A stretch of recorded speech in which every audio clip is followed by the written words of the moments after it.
Are you an HVAC professional looking to set your business apart? Then the Leading HVAC podcast is your go-to resource. I'm Kimon Hines, coach and trainer at SBE. And in this podcast, we'll share stories of success and struggle from leaders in the HVAC industry. You'll hear from experienced executives, managers, and innovators, providing you with the hard-earned insights from their journeys. These insights will equip you with the knowledge you need to navigate challenges and truly lead in the ever-evolving HVAC world. Welcome to the Leading HVAC podcast. I'm your host, Kimon Hines, a coach and trainer at SBE, and I'm excited today to have our guest, Dr. Dennis Cummins. Dennis is a world-class sales and leadership communication expert. He's an internationally acclaimed speaker and a best-selling author. One of the reasons Dennis is on this podcast, he is one of our speakers at our annual conference. And so I wanted to share some of his insights with you, our guests, our listeners, our audience, and also for us to be able to glean from his expertise so that we can become better leaders. So Dennis, with all of that said, welcome to the podcast. Thanks, Kimon. Thank you so much for having me on. I am really looking forward to the conference in February. I was looking at some of the stuff on your website of the other things that you have going on, which are going to be amazing. And hopefully I'm going to blow some minds as well. I've got some really practical and useful information for the business owners in the keynote. And then we have something amazing, a little surprise for them at the end of the day. Maybe we'll talk about that later this morning. Absolutely. So listen, if you are not already signed up to come to the conference, you need to do that. And we'll tell you about that a little bit more during this episode. But Dennis, I wanted to start off by talking about leadership because this is the Leading HVAC podcast. So I wanted to get your definition of the word leadership. I believe that leadership is your ability to influence others to take actions in their and your own best interest, ideally. So if you're the leader of a company, well, your mission is to increase the profitability of the company, but also increase the quality of life for the people that are working for you. If you're the leader of a country, your goal is to, increase the life quality for the people that live within that country and the interaction with other countries. Like leadership is such a critical skill, and it gets a really broad scope of things. Are good leaders just the ones that create profitability? Are good leaders just the ones that create happy, wonderful feelings between everybody? I really believe that it's a combination of all of those things. But I also am 100% certain of the fact that great quality leadership depends on one trait more than almost any other, and that's your ability to communicate your ideas, the ability to communicate the rationale for why I, as a follower, should even bother to follow you. I think people have this idea, everybody thinks, what's in it for me? And they all want to know that. Leaders have to be able to communicate what's in it for the people they're leading in order to incentivize them to follow along, to do the things that you want to do. And that means maybe you're leading the customer into a sales process. Maybe you're leading your technicians into a better process or a new process, which everybody doesn't like change, into the way they're doing their business or the way they're doing their installations or the new technology or the new refrigerants that are coming into play and all the changes that have to go along with all of that. They need to be able to communicate why this is so important. And the second part they need to communicate is, well, why is that good for me, the follower, to do all this stuff for you? The best thing is for me to, if I was leading you, my idea would be to communicate so well that at the end of our conversation, Kimon, you believe that it was your idea to change instead of mine. And that's kind of all about how well you communicate to the other person.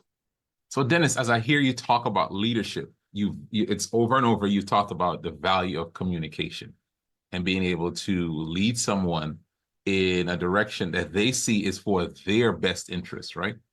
Correct. Now, a lot of our listeners and viewers were leading in the HVAC world. And by the way, the way you gave that definition, you made it clear that not just positional leaders, right? It seems like everyone's a leader. The technician is a leader. Someone is a manager is a leader. Of course, those who might be owning the company, that's a leader.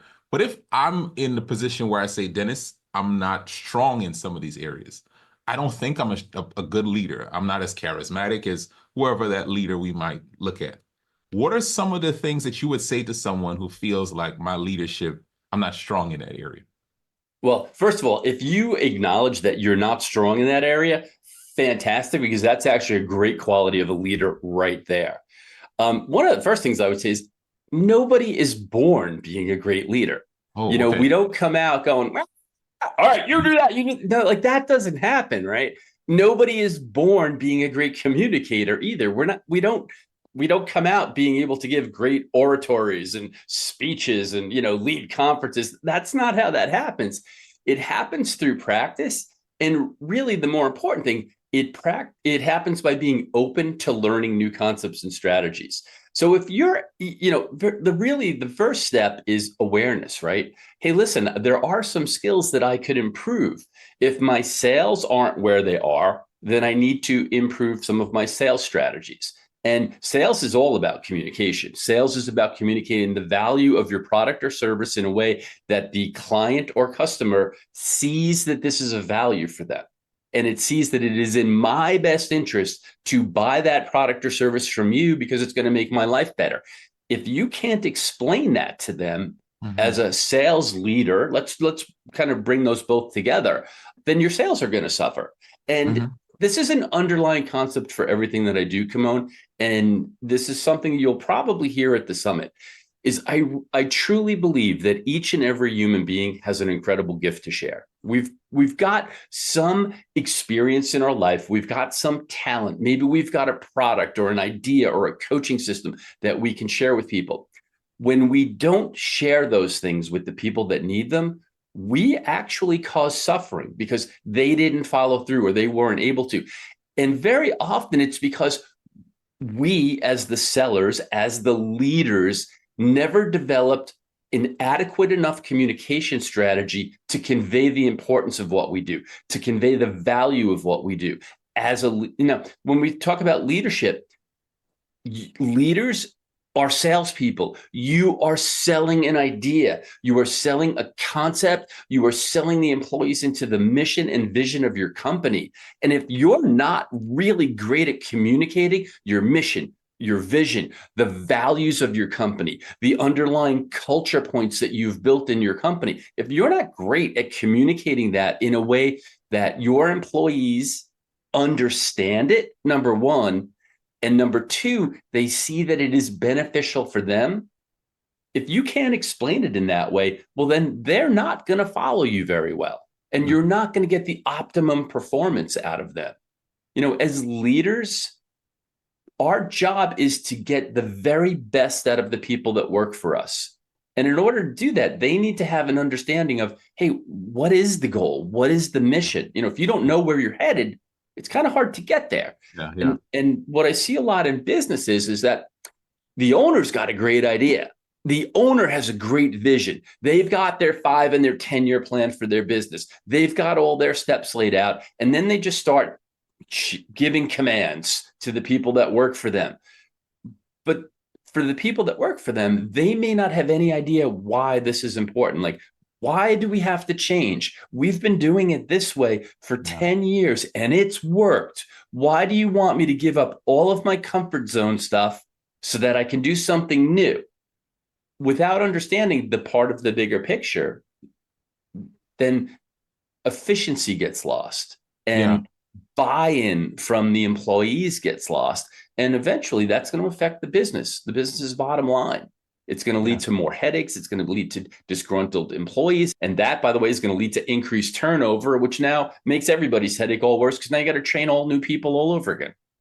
Now, Dennis, I get this, right? Like one of the things I grab from what you're saying as well is that leadership is not just something that some have and don't have. It's a skill set that I can develop. And Absolutely. now I'm thinking about a contractor. He or she started in the trades. They were working and then they grew and then they wanted to start their own business and they started their own company and it started growing. And now they have a team. They have other technicians, they have office staff, and they're listening to you talk about communicating and change and how to do that. But they're saying to themselves, Dennis, like, I didn't study this stuff like you have, right?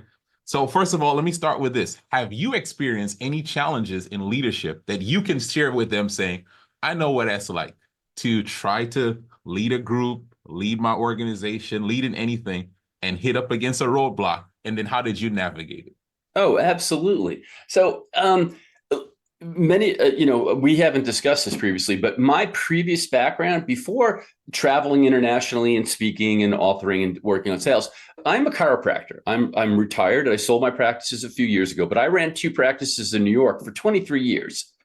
When I got out of school, I was extremely well prepared to be an amazing chiropractor and practice the art of spinal manipulation and chiropractic and diagnosis and all that stuff.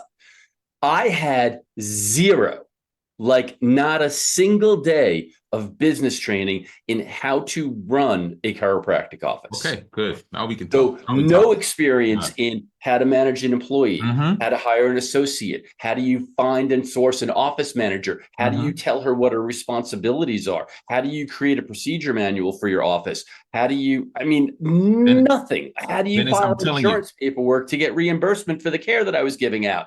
some And I will contractors tell leaning you forward right that now because they can relate. I can tell you that I lost a ton of money early in my career because I didn't file paperwork properly, because I wasn't aware of the procedures and I didn't know who to talk to or who to get to do this. So what do you do for that? You have to seek the advice of somebody that knows a little bit more than you. You Mm-hmm. know, you hear this expression all the time. Success leaves clues. It leaves a little breadcrumb trail, right? Look around. You know, you have an amazing organization. There are a lot of other, HVAC companies within your organization, some of them more successful than others, but you've created a community where they learn from one another and share ideas. And you're going to share some as the leaders of your group. You're going to be sharing stuff. I'm going to be sharing stuff with all of them when we're there in February.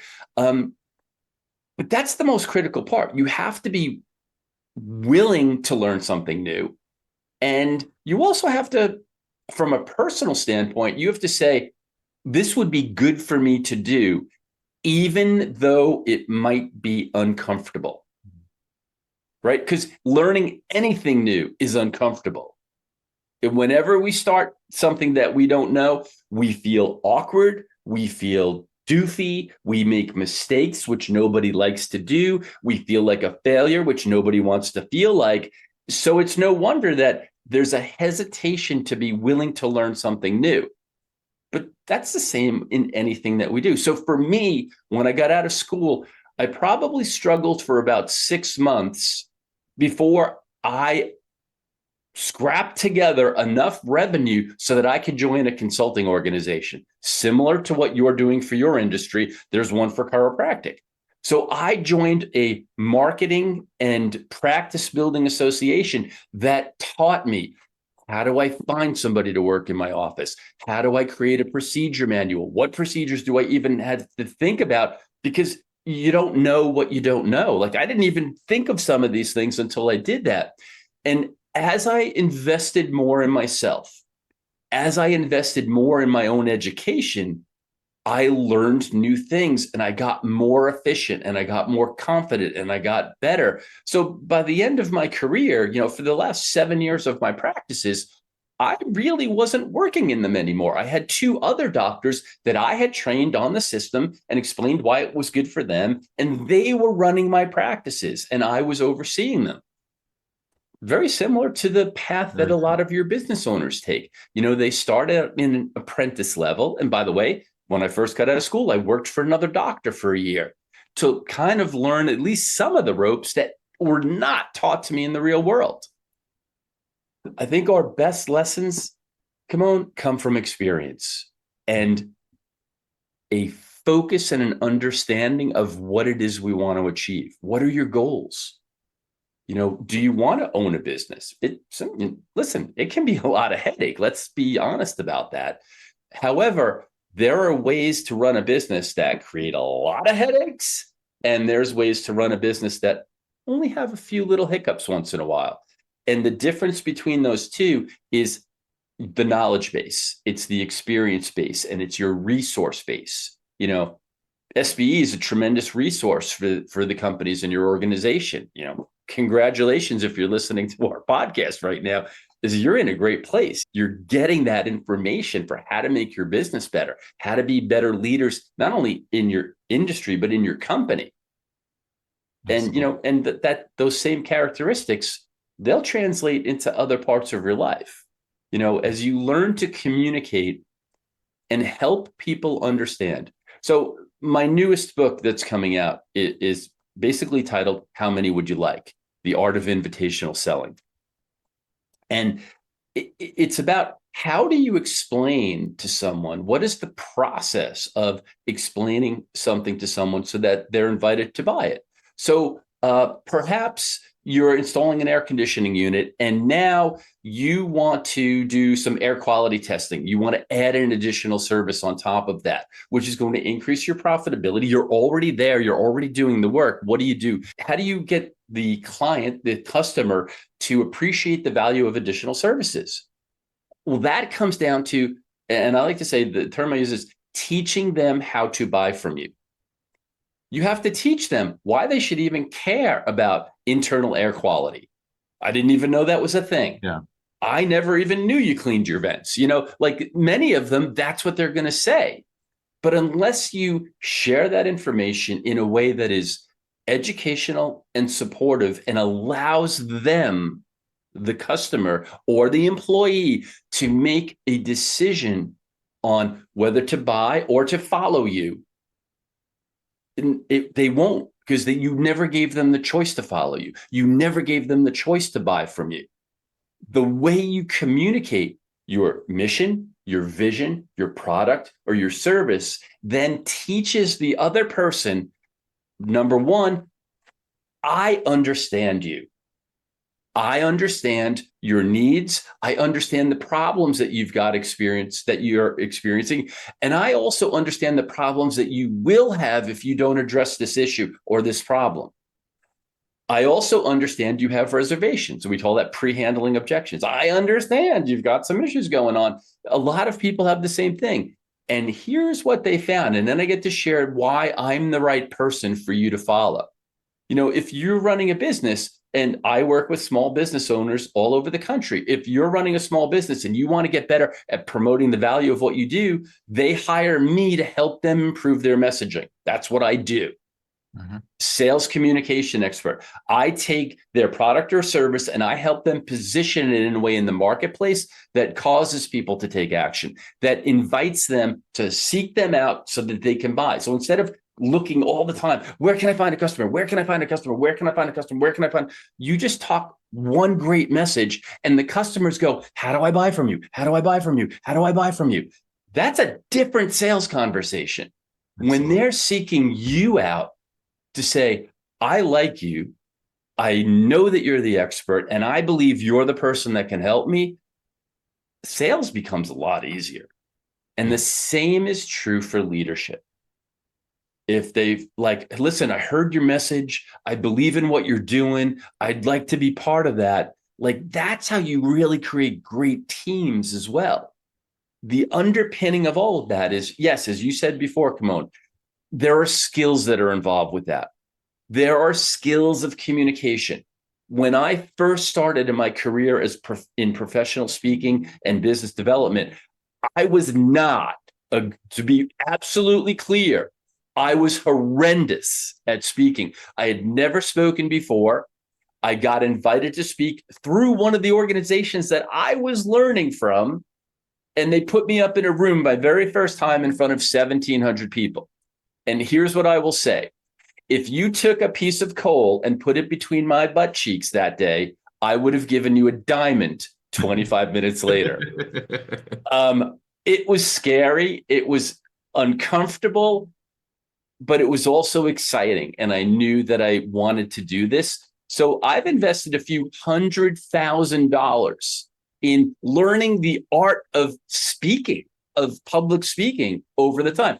And then with 14,000 hours on stages around the world, you get good through practice, right?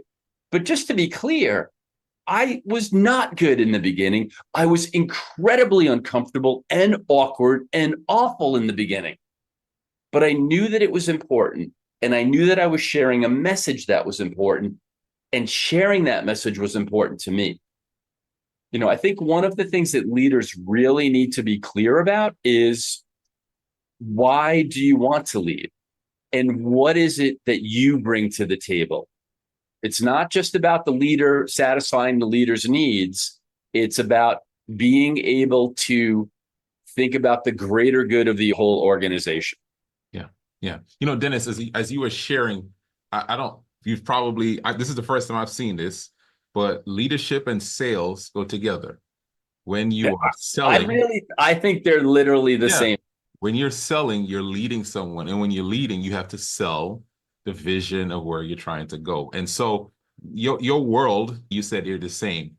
And as we bring contractors and technicians together and all of them at our conference, you're going to be one of our keynote speakers.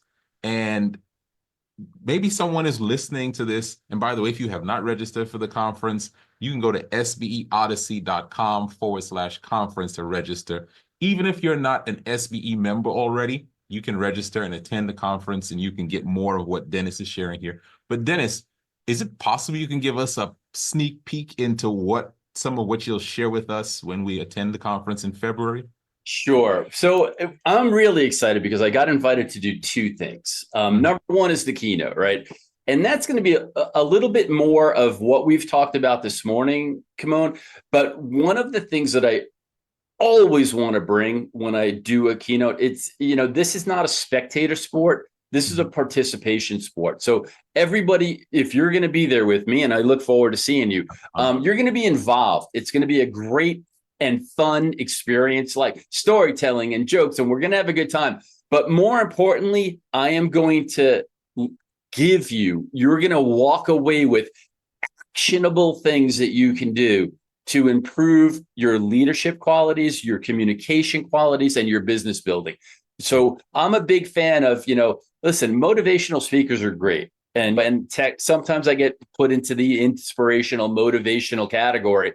But motivation kind of dies about 5 minutes after I get off the stage. I want to have more of a lasting impact, and I want you to have more lasting value.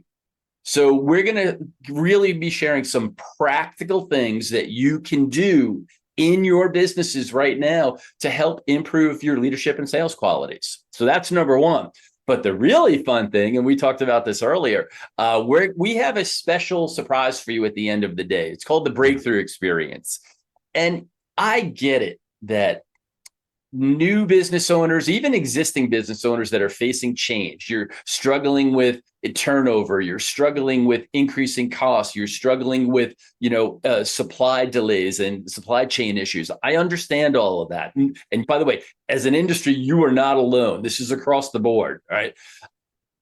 But breaking through those challenges is something that is doable. So what we're going to do later in the day is we're going to do something called the Breakthrough Experience. And it's a guided process. It is a physical, hands-on process, and we are all going to go through it. I'm going to help you identify the things that are holding you back in your business. And maybe as long as we're there, why don't we take care of everything else? What's holding you back financially? What's holding you back with your relationship status? What's holding you back with your retirement goals? Whatever, we'll kind of handle all of that.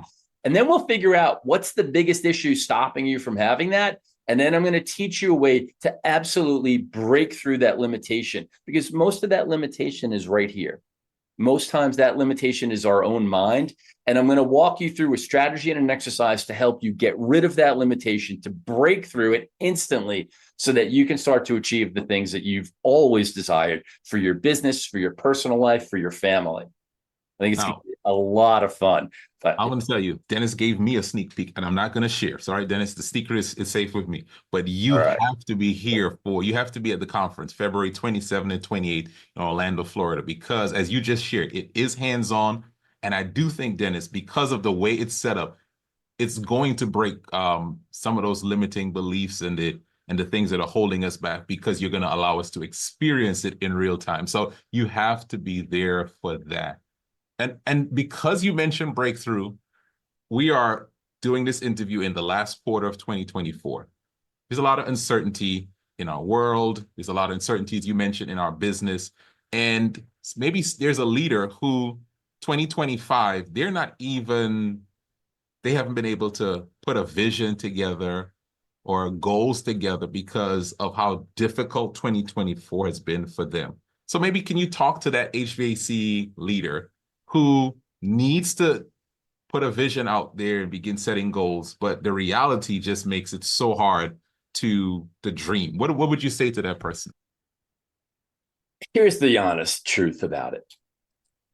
Everybody's struggling in some way, in some fashion. Somebody once shared an analogy with me is if everybody's at a poker table and you took all your troubles and woes and you put them on the table and you got to pick anybody else's trouble and woes because they all put theirs on the table too, you'd look around and you'd take your own back, So everybody is going through this. A long time ago, in 2012, I published a book called Turning Terrible into Terrific: Changing Your Life at the Speed of Thought. And it was all about how do you move forward when things aren't going well. Having a positive mental attitude is not about walking around going, oh my God, life is so good. This is amazing. Everything is wonderful. As things aren't getting delivered, as your technicians don't show up, as the financing is due and all those other issues. I completely get that.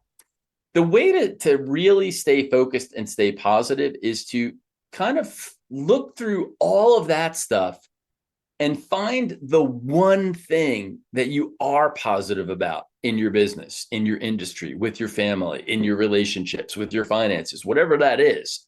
Find that one thing. In terms of creating focus for next year, it's just a matter of deciding. Like, you don't have to have it now to want it then. So my suggestion for all of the business owners that are listening to this right now, and by the way, even if you're one of the techs or one of the support staff or any part of the company right now, you all have your own goals and missions and visions for next year. So please, this is for everybody.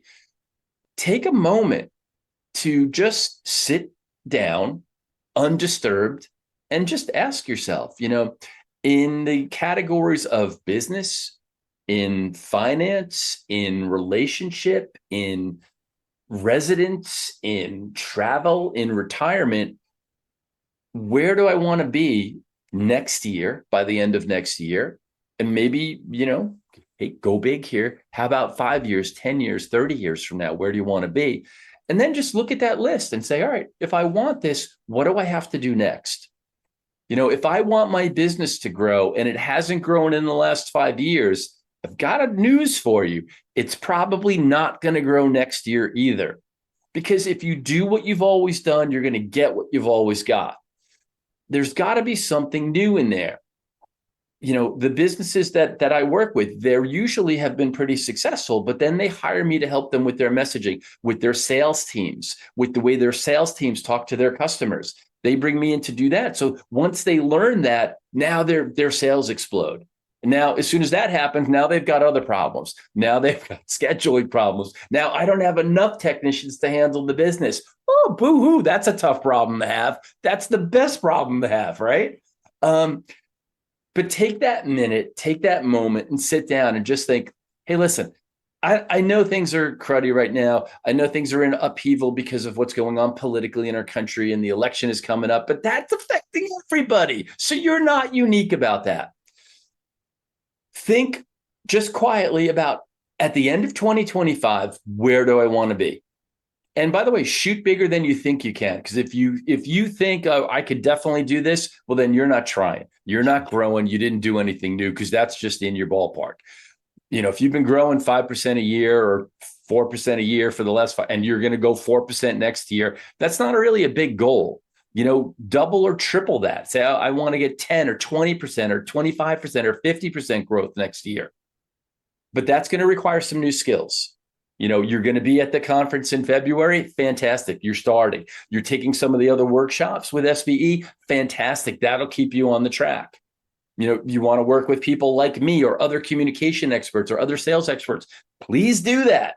I'm not the only guy in town. I love what I do. I'm good at what I do, but there's other people that are good too.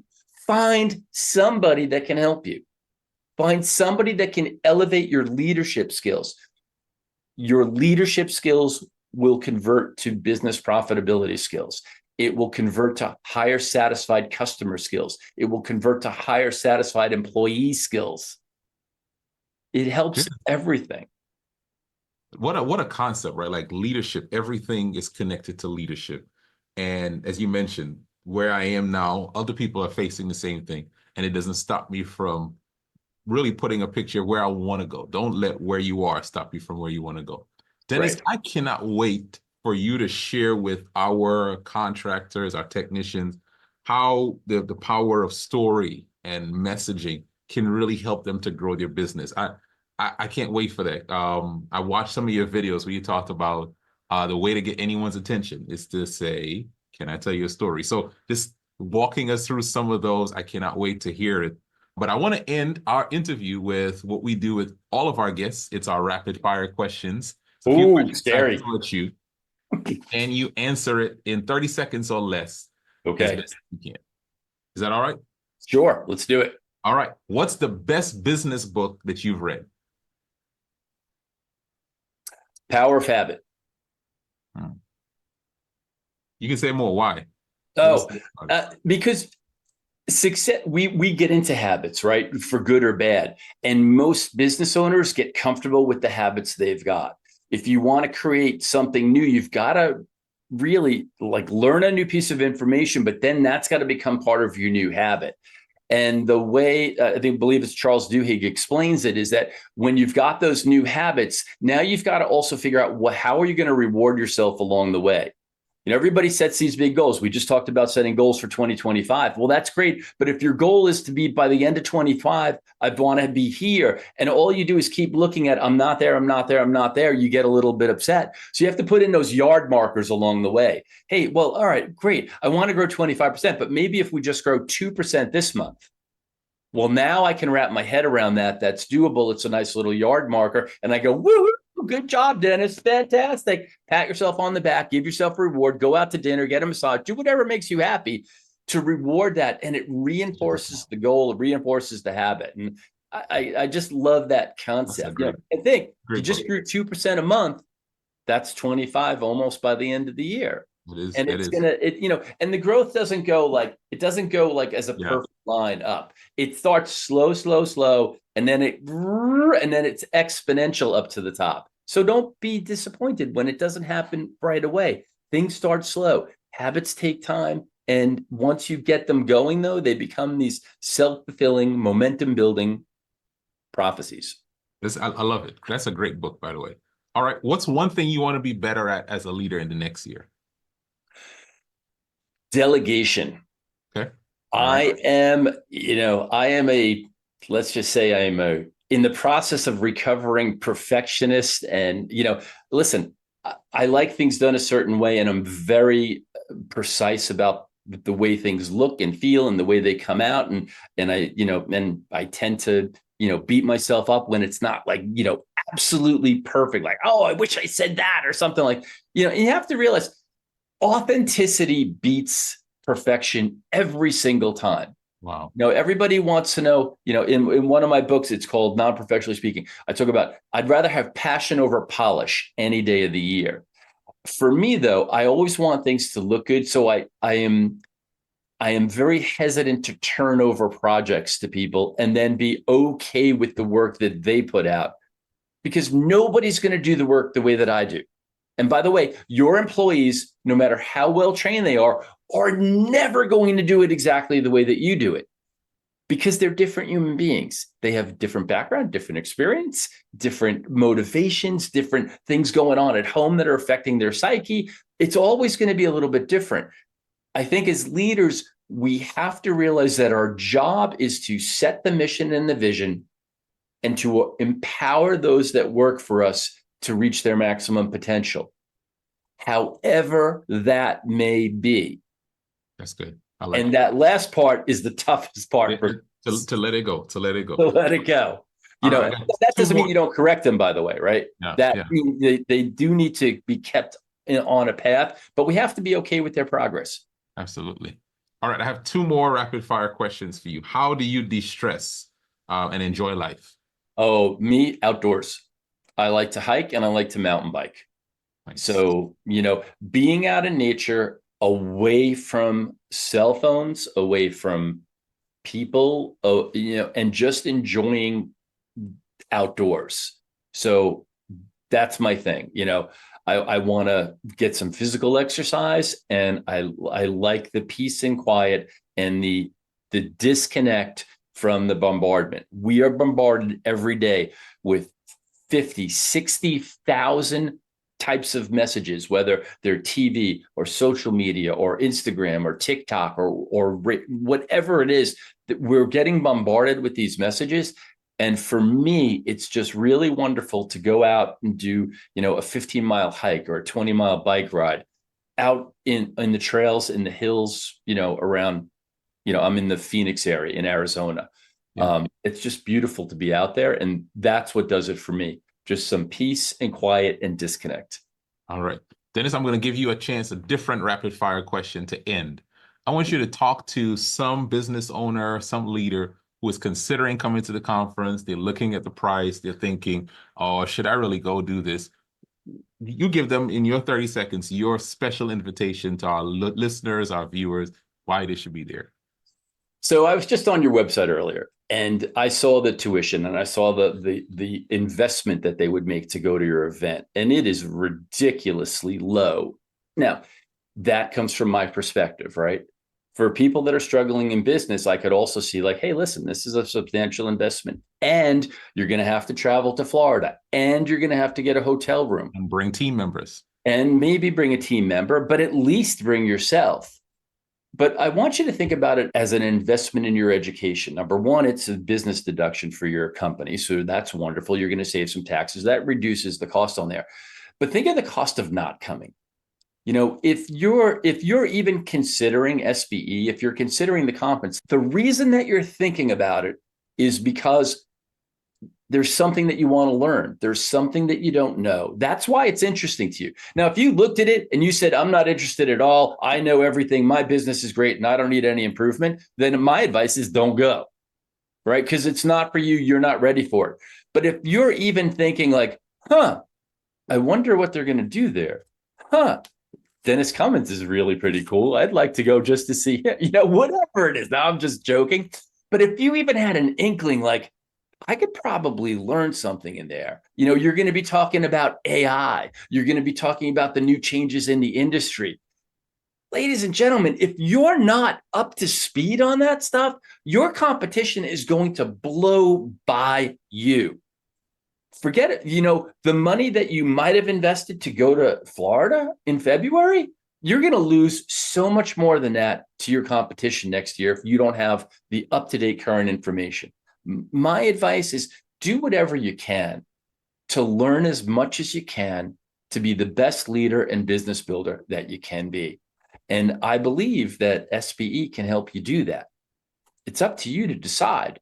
Are you willing to maybe struggle and sacrifice a little bit right now so that you can have so much more at the end of 2025? Or do you just want to save a little bit now, but continue to struggle for all of 2025? For me, that is an easy decision, but I'm going to leave it up to each and every one of you because you do have to make that for yourself. Yeah. My personal advice, if you were a client of mine and you're watching this right now, is do what you can. Make sure that you're there. It will be worth it. Dr. Dennis Cummins, I cannot wait for you to share at our conference. Thank you for all of the wisdom and, to me, the practical application of getting better in leadership and in sales that you share with our listeners, with our viewers. Thank you for watching the Leading HVAC podcast. If you've gained value from this, first of all, make sure you subscribe to this podcast on whatever platform you're listening or viewing this on. And do one more thing. Share this with someone in your organization. Share this with another business owner, someone else that is a leader, which is like everyone. Share this with someone so they can benefit as well. Thank you. Thank you, Kimon. Thank you for listening to the Leading HVAC podcast.